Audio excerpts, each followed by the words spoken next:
Ano po ang inyong katwiran kung bakit po ayaw nyo ito ma-postpone, ma'am? Ay nako, kasi unang-una, ikatlong postponement na yan. Ilang beses na natin pinapangako sa ating mga kapatid na Muslim na sa wakas makakaboto na sila.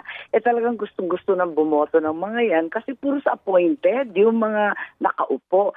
Kinatatakutan ko, pinag-iinteresan yung pera. Alam mo naman, Ted, bilyon-bilyon ang binibigay ng ating national government, yung kinatawag na block grant. Ibig sabihin, pag block grant, isang bulto, 70 billion taon-taon binibigay na talagang automatic na yon.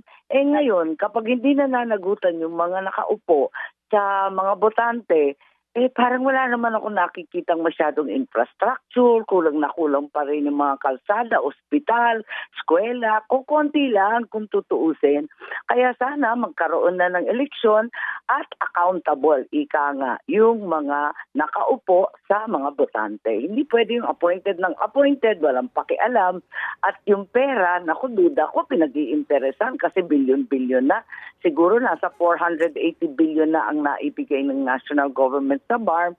Kung titignan mo naman, pobrehon pa rin talaga yung ating mga kapatid na Muslim. Mga pobre pa rin talaga. Opo, pero ma'am, ultimo po ang COMELEC ay may agam-agam. Bagamat sila naghahanda po sa sa tuloy na halalan kasi nga there is a prejudicial legal question naman kasi na baka daw ituloy ito and then eventually mapunta na naman po sa Supreme Court yung kaso at hindi po ito hindi manungkulan ang mga ihahalal at maging invalid pong halalan. I'm sure alam niyo po itong issue doon sa 7 district seats para nga sa Sulu na ngayon po ay hindi naman kasama sa BARM.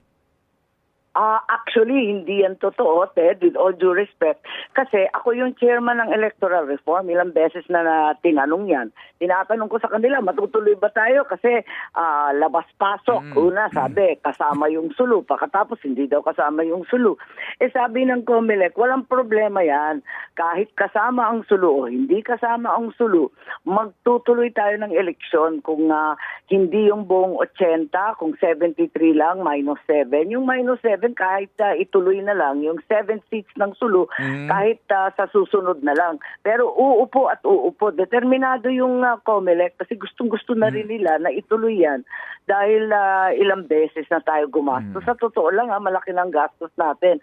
Parating urong-sulong, parating may legal question. Nakaraan naman yung election code daw, hindi pa tapos. Ngayon naman yung issue ng Sulu, parating may dahilan For me, mababaw na dahilan na to.